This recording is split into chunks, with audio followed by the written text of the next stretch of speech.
Mesdames, Messieurs, amis chers internautes de Dakar Buzz TV, c'est un plaisir de vous retrouver pour vous présenter le tout numéro de votre émission Buzz Cinéma. Tey nag je suis venue à la rencontre d'une grande dame. Sans plus tarder, je la laisse se présenter après ñu daal di wéyal ci biir waxtaan bi. Nuyu naa la Kadia. maa ngi lay fay bu baax Rose. Et merci beaucoup de vous être déplacée ñëw ba fii pour me prendre en interview. C'est un grand honneur. Ni ngeen ko gisee tey Kadia lañ daal di seet si ñu yën ko xam ci turu Aby Diallo ci biir série bi nga xamante ni mooy Dérapage dañuy daal di rek xuus si suñu question réponse sans plus tarder ñu daal di dooree nag fii que ñëpp a xamee nga xamante ni mooy mannequinat bi ñu bëggoon xam temps boobu ndax bi nga bëggee intégrer li nga xamante ni mooy mannequinat bi sa famille say parents nan lañ ko jëlee. Alors c'est vrai que mannequinat bi parents yëpp ko ragal. Et surtout période yooyu la gënoon metti xëy na léegi sax y a un peu plus de laisser-aller qu'avant mais difficile woon trop pour ñu bàyyi ma commencer vu que man j'ai commencé pour représenter mon école. C'était une élection de Miss scolaire et il fallait avoir une certaine culture générale, fallait être une bonne élève pour que nga mën a dem représenter tout un département ci ay élection Miss. Et donc c'était pour des parents, je pense, une fierté de savoir que seen doom a été choisi parce que tout simplement il a quelque chose dans la tête. Donc loolu la commencé. Après c'est vrai que dafa xaw a déraper daal di dugg ci Miss départementale pour ñëw Miss Dakar, Miss Sénégal, tout ça. Mais même lignée bi la woon en fait. Est-ce que tu t'y attendais? Non, c'était tout à fait par hasard parce qu'à l'époque j'étais très garçon manqué déjà. Un jour laa doon génn suñu école nii rek je suis tombée sur Moussa Sy qui m'avait fait entrer dans ce milieu et que je salue par la même occasion. Mu formé ma de manière assez rapide nag parce que j'avais la volonté en fait. Pour moi c'était une occasion de devenir une femme, de marcher comme une femme, de parler comme une femme, de m'habiller comme une femme. Parce que c'était la première fois que j'étais en robe bi may tase ak moom, c'était tout par hasard. Donc peut-être que c'était écrit. Voilà. Après boo xasee ba génn nekk Miss c'est plus simple pour les stylistes ñu lay contacter wala ñuy demander à avoir tes contacts, ce qui a fait que ma continuer dans le mannequinat tout bonnement. On parle de Dérapage, une série télévisée mën nañ ne l'une des plus suivies de l'Afrique de l'Ouest mën nañu wax, en tout cas très appréciée par les Sénégalais aussi nga nekk actrice principale Aby ak Bachir. Déjà choix bi nga choisir rek Bachir ñu bari daal ne mais comment elle a pu tomber amoureuse de ce gars. Est-ce que du jàng bi mu xamante ni moom la Aby topp ba amul benn temps pour def ba bi niñ koy waxee xàmmee dóorkat yi ak ñi nga xamante ni ils sont sérieux moo tax mu def erreur daal di dugg ci biir Bachir. Mën na nekk lu mel noonu mais mën na nekk aussi que le destin existe tout simplement et que Aby Diallo vu fi mu jaar ak li mu dund ak yëpp lu mel noonu moo ko mënoon arrivé peut-être pour mu jàng ci àdduna plus que ce qu'elle sait déjà parce que amoon na déjà benn nu ñu koy waxatee ay préjugés sur les hommes. Bachir ñëw dëggal ko sur la première partie mais elle a su être assez intelligente pour jël du recul pour voir quel est le problème de Bachir parce que li ñuy wax rek ñaar ñi ko seq ñoo xam lan moo nekk ci biir ñi ci des dañuy wax li ñu xalaat dañuy génne seen frustration yenn saa yi dañu lay sotlee mais du forcément dañu xam ci nga nekkal mais moom au début elle a écouté un peu son cœur mais après elle a pu écouter sa raison et sa raison va finir je pense wóoruma nag parce que deuxième saison bi xaw ma lu fa nekk mais je pense que sa raison daal wan na ko ban genre góor la tombel nga tombel ni mu ko waxee rek donc ñu gis jeune couple bi daal di bëggante loola donc Bachir un garçon boo xamante ni tout le temps dafay wane benn facette jabaram mais au fond c'est quelqu'un d'autre biñ demee ba ci biir tamit ñu gis ni mu ngi rattrapé wu donc dem na ba di changer mën nañ gëm ne aussi jigéen mën na changer góor.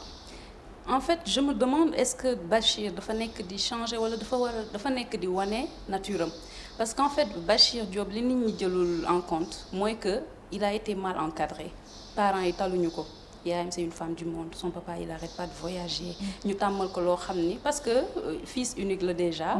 tàmmal ko loo xam ni tey jii buñ ko retirer rek moom il faut mu trouver un autre moyen de retrouver cela.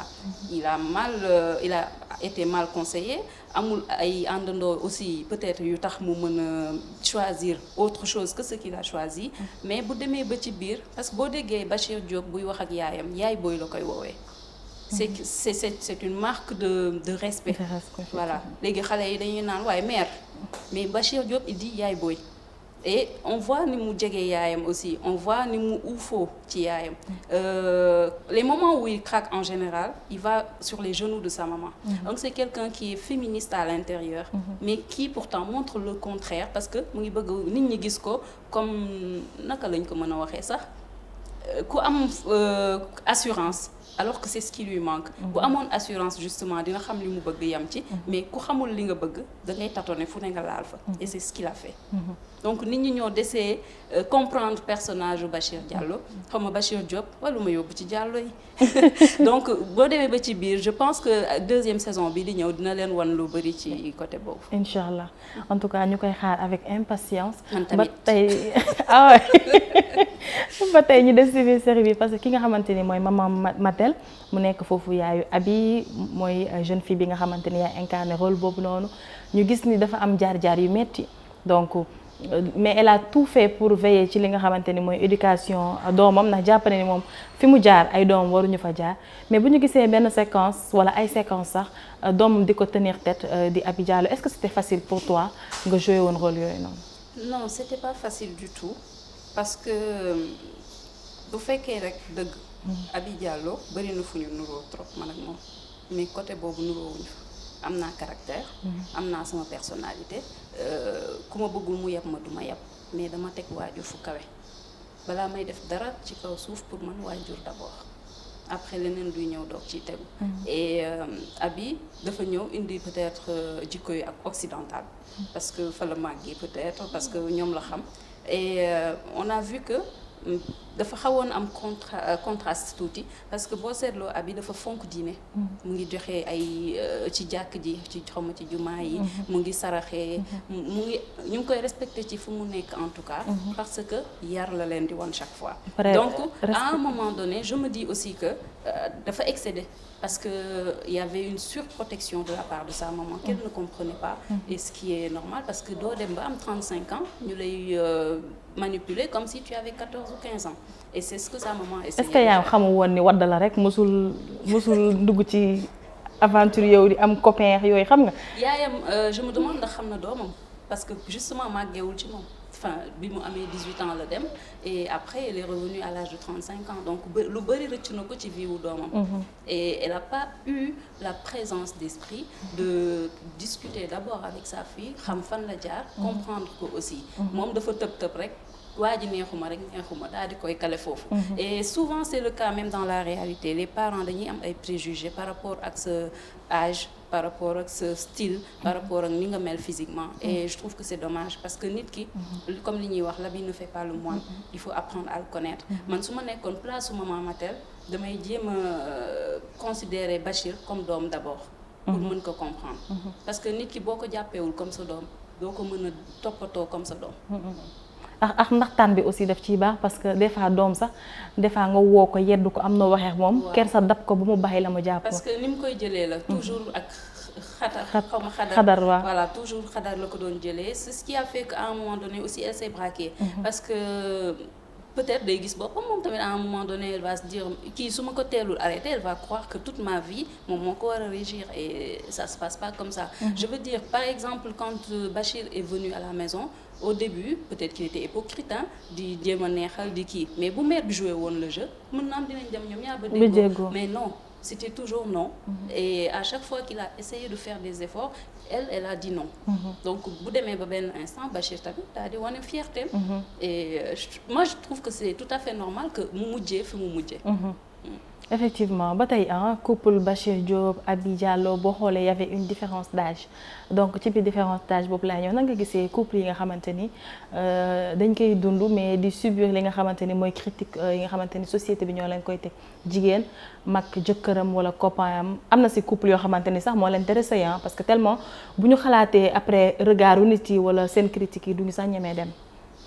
Bon xawma pour les autres religions mais ñun suñu religion rek war na doy référence en fait parce que ki ñuy topp muy yonent bi sallallahu alayhi wa sallam jabaram bu njëkk ma génn ko 25 ans donc du lu ndaw et Aby Diallo Bachir c'est quoi une différence de 10 ans bu fekkee ni dañuy xalaat société bi oui c'est pas évident parce que toujours il y a les normes à suivre mais on sait que ni il faut de tout pour faire un monde mënuñu chaque fois lu société bi régir comme règle rek moom mooy am sinon on n'aurait pas eu besoin de prison on n'aurait pas eu besoin de marabout on n'aurait pas eu besoin d'imam ou ñuy réguler donc il faut toujours mu am ñoo xam ne dañ fiy toog justement pour ces critiques là ak pour ay teg ay règles donc yow gisoo ci benn inconvénient.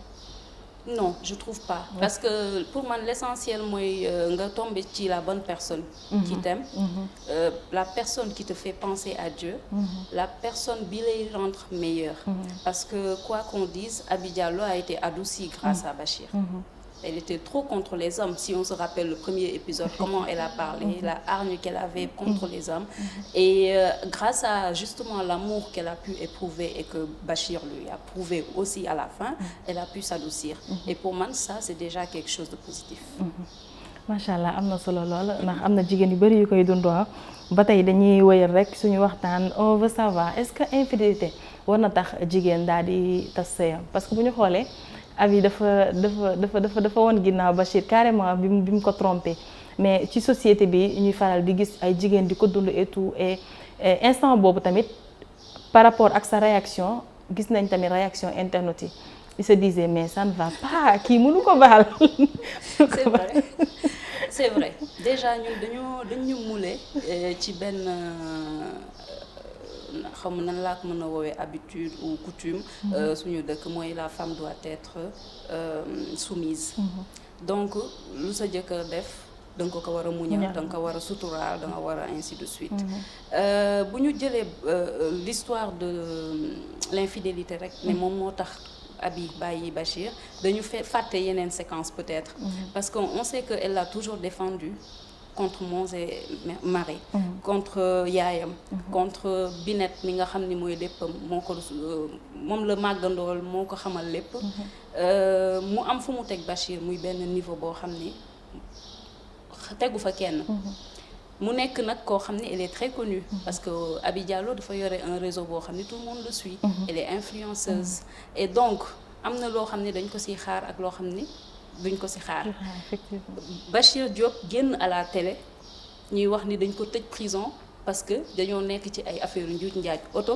ak yu demee noonu donc ça c'est un point déjà qui fait que Aby Diallo dinañ ko xoolee neneen comment une femme aussi influente comment une femme aussi responsable qui se dit intelligente et tout peut être avec un homme comme Bachir qui manipule qui trompe qui ku nekk dëkk ci di def lu dul noonu donc point boobu dafa nekk point bu important bu nit ñi fàtte ñoom li ñu gis rek mooy infidèle na Aby dem na Aby yàgg na dégg infidèle wu Bachir bàyyi ci biir mësul ci wax mësul wane ni xam na jour bi muy toog di wax ak Bachir dafa ne ko xam naa lépp di la seetlu léegi nag dama lay poser benn question tu vas me dire la vérité ou c'est fini mais si séquence boobu ça montre déjà que kon Aby elle est pas aussi naïve qu'on le pensait dafa xam ne tekk parce que ki nga xam ne yow yaa ngi enquêter yeneen couple yi yaa ngi enquêter yeneen femmes yi nekk dans des problèmes ce couple warul a réer donc moom la neexoon mu dëgg bal bi mu gëmm bëtam bañ a def comme si elle savait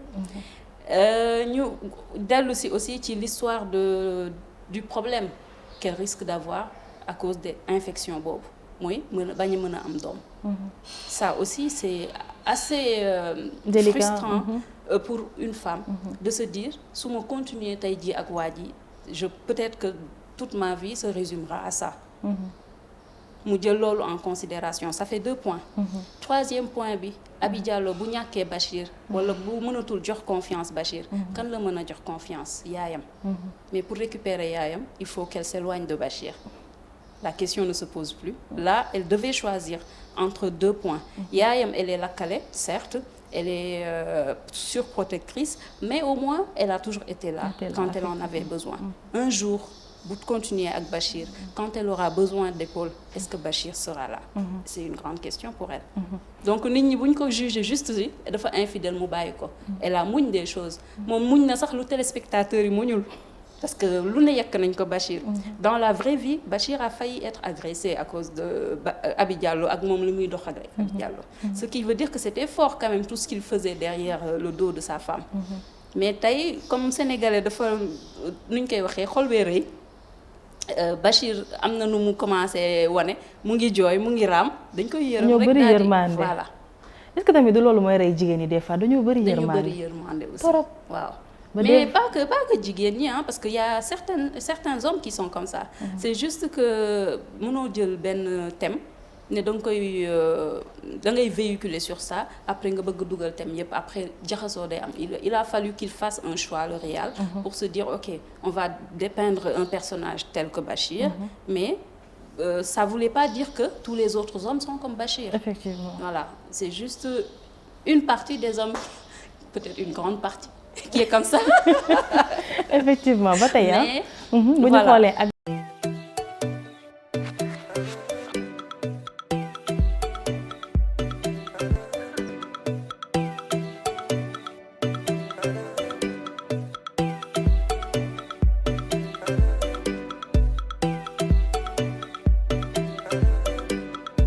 or lu jigéen ñi bëgg bijouterie Jam Jam 2 nekk ca marché Tilène am ci yu mucc ayib ak rek boo mën ci soxla 18 carats néonoro extra pomi ak super extra ay bijoux modèle ya nga xamante ne ni mënoo koo gis feneen fu dul si ñoom ñu koy jëlee Italie ak Anvers am nañu tamit 21 carats ak 22 carats yuy jóge Bahreïn ak Dubaï ak rek Inde te nag saa su ne ay nouveauté rek lay doon rax ci dool yi nag ñu xam or dëgg ñoo fa nekk ndax ñoom ñooñee dañu ko donn ci seen waajur ba tax rek def nañ ci njaay ak njëndum or juróom-ñaar fukki at foofee nag boo fa demee rek di sa aajo faju ndax da nga fa fekk rek lépp loo mënti soxla moo xam ay collier parure chatouar yi pomi yi india yi et bijouterie Jam Jam 2 fàttewul benn yoon li nga xamante ne ni mooy boucle d'oreille yi gis ngeen vis yi et jaaru yu guddi yi tamit daal dina fay am bracelet yu mucc ayib yaa ngi fa quartier fétiche caw sa xiir wëndeelu forja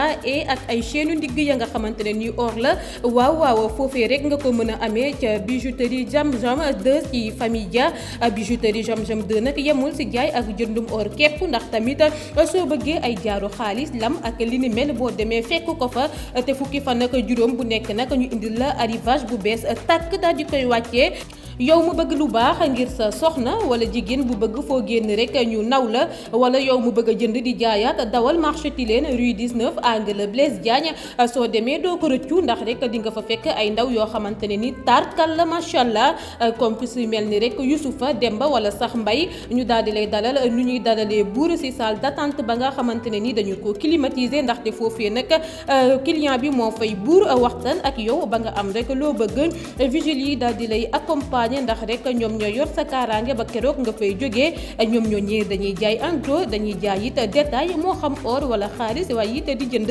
ca jaaro or daal di am yàqu-yàqu boo ko fa yóbboo rek lool si soxla ñu defal la ko ñoom ñoo ñee nag ñu nga rek ca marché Tilène famille Dia boo demee fekk leen fa ca bijouterie Jam Jam 2 te nag yemu ca kaay ma déy la soo amul nag la nga xamante ne ni koppar gu daje la waa ilaa rek la nga xamante ne ni motagul mën ngaa yóbbu rek li nga yor tànn bijou bala neex ñu bindal la sa facture heure boo motalee rek sa xaalis jël sa alal bijouterie Jam Jam 2 daal fàttewul tamit waa diaspora bi ndax boo leen jokkoowee tamit ak ñoom tànn leen rek la leen neex si diir bu gàtt mu nga yeen jot ca ak foo mënti nekk nag ci àdduna bi ñu GP la ko ci anam bu mucc ayib ku bëgg a jot nag waa bijouterie Jam Jam 2 mën ngeen woote rek si numéro yi may bëgg a joxe 77 681 57 38 wala nga woote ci 77 924 45 20 wa ila ci 78 155 30 79 boo si woote rek da nga leen jot loo soxla li ne si renseignement daañu la ko xamal ba mu mot sëkk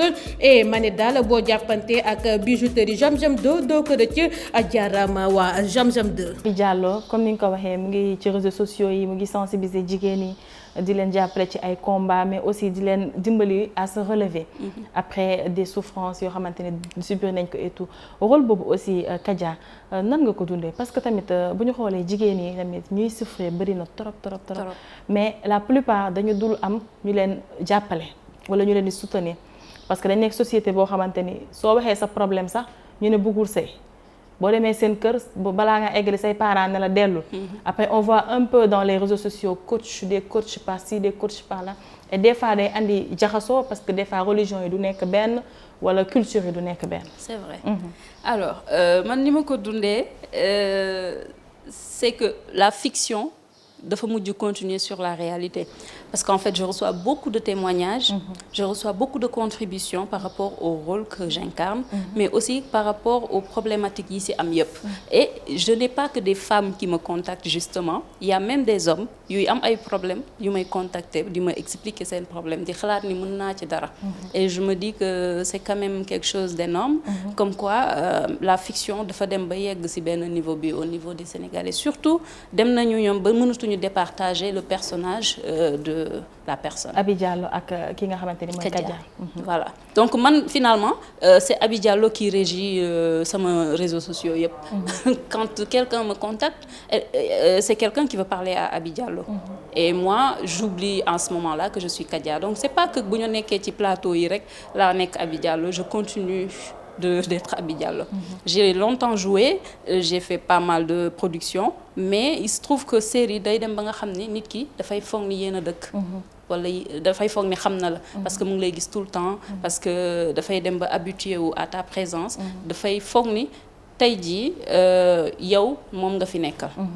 Et on est obligé de le vivre aussi. Bon comme ni nga ko waxee rek yàgg nga jouer film def ay long métrage, mais film yoo xam ne boo xoolee ci festival yi lañ koy faral di teg duñ ko faral di gis suñu écran yi ñun fii Sénégal, mais pour une première fois nga def série nga bokk ci vie quotidienne sénégalais yi. Est-ce que tamit tey niñ lay solliciter noonu di waxtaan ak yow di la wax seen biir ak seen biti, est-ce que yaa ngi xalaat toog ba def coaching, pourquoi pas? Li may wax rek on peut pas être partout. Donc man j'ai déjà du mal. Parce que là damay obligé heure bi ñëpp di pause, je commence très tôt ici, je suis à 8h lay nekk fii et je quitte vers minuit. Mais moment yi nit ñi di pause en général, moi je prends le relais sur yenn kii parce que bëgguma client bu ñëw toog fi di xaar. Et bu ñu demee ba nga xam ni am nañ heure creuse, y a pas de client, c'est là que je prends mon téléphone et je fais la revue des messages, que ce soit sur LinkedIn, Instagram, Facebook, YouTube. Je suis obligée de répondre aux gens qui me voilà, obligée, je ne dirais pas parce que bari na ci ñoo xam ne dégg naa duñu sax répondre, mais moi je tiens quand même à ce que, parce que li may incarner la, c'est un rôle qui donne beaucoup d'espoir. Effectivement. Voilà, et moi je suis du genre à ne pas vouloir décevoir, ce qui fait que je prends quand même le temps de coacher cela, et c'est pas facile. Donc su ma bëggee jóge foofu war a gérer sama kër, war a gérer Duchesse, ne damay def coaching, je pense que à un moment donné je risque d'être éparpillée, sans compter les productions yi ñu may faral di consulter. Plusieurs casquettes yooyu ci lay ñëw parce que ni nga ko waxee donc tu es chef d'entreprise et au-delà de ça xamoon nañ la ci organisation li nga xamante ni mooy casting mannequinat, des fois ñu sollicité la tamit ci plateau de télévision yi wala maquillage pour cinéma, pour télévision. Li muy def bëri na de dafa sopp nag dafa doy waar. Elle est dans la création aussi, donc macha allah. Donc foofu noonu yëpp aussi ñu bëggoon xam ndax leadership depuis xale lañ koy tàmm, parce que ci sa benn interview maa ngi dégg nga naan yeewu 5h du matin am yenn devoir yi nga xamante ni tâche ménagère yoo war a def rek laata ngay dem jàngi ji. ba léegi sax si laa dëkk parce que bëriwul lu may jël femme de ménage. Donc y a des moments où je sens que je suis très full du ma am temps où sama kër j'en prends. Mais y a des moments où je me dis ok soo yeewoo ba julli suba gi il te reste encore du temps avant 8h bi la war a fekk fii et donc je fais le ménage je gère mes chats mes chiens monsieur voilà après doo nga ñëw mais bon c'est vrai que je pense éducation ak li nga tàmmal sa doom mën na ko aider ou pas dans la vie future et man mën naa ni peut-être c'est tout ce que j'ai eu à vivre ba may nekk xale moo ma forgé pour être celle que je suis aujourd'hui. Effectivement. Ta relation avec les animaux? Une très longue histoire man daal ñoom ñoo ma bëggal seen bopp c'est bizarre alors dans la vie en général les animaux les enfants les fous me poursuivent partout. Je sais pas nag lu koy def mais fu ma dem ñoom ñoo may topp. Voilà donc moi j'ai des amis yoo xam ne ni pour une personne normale c'est pas normal que ma war a nekk seen xarit. Que ce soit les animaux que ce soit les enfants que ce soit les fous je m'entends très bien avec eux. Voilà. Ok dégg nañ la ci benn sortie nga daal di wax ni série bi nga xamante ni mooy maîtresse d'un homme marié am na yenn séquence yoo xam ne mënoo ko jouer ndax loolu c'est juste personnel c'est juste Kadia quoi mais jamono bi série bii di infidèle ñun ñëpp gisandoo ko mu bëri mën nañ ni feedback ku nekk ak sa gis-gis nag. Je juge pas on n'est pas là pour juger en tout cas mais gis nañ ñu bëri tamit di critiquer li nga xamante ni mooy yenn séquence yi nga xamante dañu jàpp ni c'est exagéré en tout cas surtout rawatina jigéen di ko def. nan nga ko gisee en tant qu'actrice en tant que sénégalaise en tant que consommatrice. Alors déjà je vois que man sama réponse ci interview boobu ça a amené une amalgame ci boppu nit yi si je dis que mënuma ko jouer c'est pas que nanguwuma ko jouer ou autre c'est que je ne pense pas avoir le professionnalisme bi ci xalima pour mën ko jouer. Parce que c'est vrai maa ngi moom peut-être ñoo ci xaw a yem dans le cinéma don wala talent moo ñu ci dugal c'est pas une formation bu ñu jotoon def ba tax ñu dugg si bi ma koy wax c'était pas parce que man rôle boobu dama koy dénigrer ou autre non du tout mën naa jouer n'importe quel autre rôle c'est juste que am na ay peut-être ni ñu koy waxatee expression wala attitude yoo xam ni man tey jii su ma ko doon jéem du ma ko réussir. Je veux dire c'est du côté professionnel que je parlais. Voilà que bu ñu ma ko joxoon du ma ko réussir moom ni mu ko réussiré. Donc je tenais à revenir sur ça. Et pour l'autre question muy infidèle man personnellement quand je regarde ça ne me choque nullement. Je ne dis pas que ça ne devrait pas choquer mais man ça ne me choque pas. Parce que tout simplement moi je sais faire la part des choses. Man xam naa ñu ci bëri ci acteurs yi foofu su ma leen di approcher dans la vie réelle je sais qu'ils ne sont pas li ñuy jouer. Donc ça me donne une certaine distance par rapport à rôle bi ak nit ki en personne. nit ñi fi mu ne nii looloo nekk seen problème bu ñu doon seetaan tey jii yeneen production yi fii ba suba du ñu gis benn problème mais c'est parce que Sénégal lañ ko joué moo tax ñu waxee noonu peut-être heure bi ñuy teg yenn film yi aussi audience bi dafa bëri ay xale yu demee noonu moo tax ñuy tenir ci yooyu compte mais je veux dire bu ñu limiter trop ñun en tant qu'acteur à un moment donné on n'arrive pas à incarner tous les personnages et à montrer tout ce qu'il y a dans la société. Donc je suis une personne boo xam ni je ne me mets jamais à la place de Dieu je ne sais pas juger. Voilà moi je ne juge personne. Et je veux dire je respecte la production pour avoir été productrice pour avoir eu à participer dans beaucoup de plateaux ma xam li ci coono gi xam li ci écriture xam li ci préparation xam li ci plateau xam li ci équipe war a gérer acteur yooyu yëpp tax tey jii man su ma leen neewul chapeau duma leen critiquer voilà. Effectivement et puis des fois critiquer day dem ba day tënk acteurs yi sax ndax di nga dem ba benn instant ñoom sax dañuy ragal jouer yenn rôle yi ndax retour yi ñuy am mais aussi ni ñu koy waxee rek fii lépp luñ fi jouer rek defe naa réalité la am na ñu koy dund ci dëkk bi. Non en plus il y a quelque chose qu'il faudrait féliciter. C'est que ñoom à chaque fois ils préviennent en écritel pour xamal parents yi ñoom ñoo yor responsabilité xam ndax xale yi war nañ toog heure boobu seetaan ou pas. C'est vrai maintenant c'est difficile c'est dans tous les réseaux les YouTube tout ça là. Mais je veux dire am na loo xam ne du responsabilité kii di liggéey. Responsabilité parents yi la. Parce que mënuñu rek di producteurs yi à chaque fois di leen yemale sur ce qu'il faut ou ne pas faire. bu ñu doyee tey ji présenter seeni produits dañ koy présenter au niveau international donc il faut que ñoom aussi ñu joxe les normes internationales. Donc man foofu laay waxee et j'aimerais pas que après nag ñu ne oui je les défends non man je suis dans le milieu.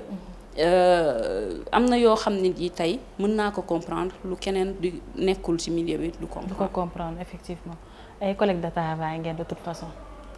tout simplement. nan nga gisee phénomène bu doy waar bi nga xamante ni fan ñu ngi koy dund fii ci Sénégal gis ay jigéen yoo xamante ni dañuy jur tout tànk ba pare abandonné ko li ci raw des fois sànni ko ci ay bërëb yoo xamante ni facilement mën nañ ci feebar wala ñàkk ci seen bakken ñenn ñi sax dañ ciy mujj sax ñàkk seen bakken. C'est très malheureux et pas que pour ki ñu sànni c'est malheureux aussi pour ki koy def. Mais tout simplement c'est le poids de la société qui fait ça. Moi j'ai eu à incarner un rôle pareil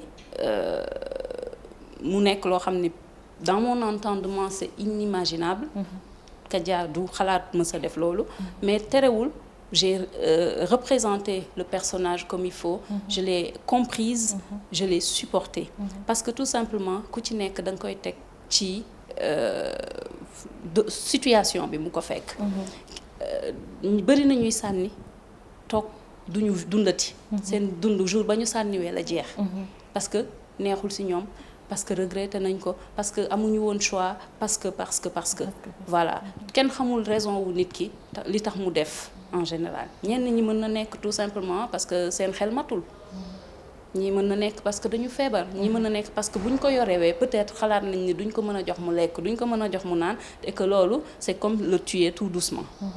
Donc ku ci nekk yaa ngi xool peut-être ban façon nga ko mën a kii. léegi nag la question devrait être c'est quoi la solution. Comment on peut épauler ces personnes-là qui sont tellement dans le désarroi que xamuñu lu ñu war a def après seeni doom. Parce que quelquefois c'est les parents qui te foutent dehors de la maison. duñ la supporter. li tax nga am doom jéemuñu ko xam. naka la ñëwee jéemuñu ko xam. bëri na ay paramètres tey jii boo doon jéem a ut ay exemples duñ fi jóge. donc ce que je veux dire rek mooy nit ñi nañuy dawal yenn saa yi tuuti compréhension mais li ma bëgg mooy gouvernement bi buñ ci mënee dara état bi buñ ci mënee dara yenn saa yi dëkkandoo yi sax bu ñu mënee dara mooy ñu dimbali nit yooyu à assumer à relever la tête pour que ñu mën a gérer seen doom yi autrement que di leen dugal ci ay poubelles parce que c'est très malheureux et c'est très dommage kenn xamul doom kan lay jëriñ ëllëg. dëgg la kenn xamul doom kañ lay jëriñ ëllëg ni ko Olof Ndiaye di faral di waxee mais aussi à travers benn sortie boo defoon yaa ngi doon xam ne ni que yaa ngi ut tout tànk boobu ba tey mais suñu borom sottileegu ko. Écoutez, je suis pas une personne spéciale. Je pourrais pas donner le pourcentage de femmes yu nekk dans la même situation mais ce que je veux dire c'est que bu yàlla newul waaw waxul waaw bés bu nee waaw dinañ dégg ñaa. donc bon. Été interpellée 2 ou 3 fois. De manière je trouve agressive parce que. nit woo na ma ne ma waaye yow tamit nag da nga war a am doom nag léegi mag nga looy xaar di nekk di maintenir la taille ba kañ xamaluma dara. daf may gis rek ma doon défilé mu may gis ci affiche yi jékki gis ma ci télé bi xamaluma dara mais moom jàpp na ni parce que j'ai été mannequin dama ragal yàq sama yaram moo tax bëgguma am doom. et c'est frustrant. et c'est frustrant j'ai fait des grossesses et ça n'a jamais abouti il y a rien de plus frustrant. dem naa ba jàpp ba foog ni tey mu neex. ñu ne ma non c'est mal placé ñu opéré ma dindi ko ce jour-là j'avais refusé ñu ne ma 5 jours la dese il faut faire le choix de l'enlever ou de partir donc ma xam ni loolu suicide la rek ma ni bon d'accord je vais le faire donc c'est pas évident du tout mais Sénégal a ngi nii nit ñi seen xel foofu la yam donc mooy loolu. bon niñ ko waxee woon rek si njoteel bi ki ñuy sees si woon tey du kenn ku dul Kadia ñu gën ko xam ci Aby Diallo bu série Dérapage dañ koy bàyyi mu joxe mot de la fin rek bu ko defee ñu daal di tàggatoo. alors mot de la fin c'est bu leen fàtte ni Covid baa ngi fi toujours. parce que j'ai été très fière xam ni Sénégal ñu ngi ko jëloon 2e pays. bu gën a ñàkk en tout cas perte ci Covid bi may ñaan ñu continuer dans ce sens-là di topp les consignes di moytu te di ci boole di xalaat ñi mu dal te di leen épauler. voilà di leen remercier nag ci seetaan bi ak li ñuy suivre Dakar Buzz.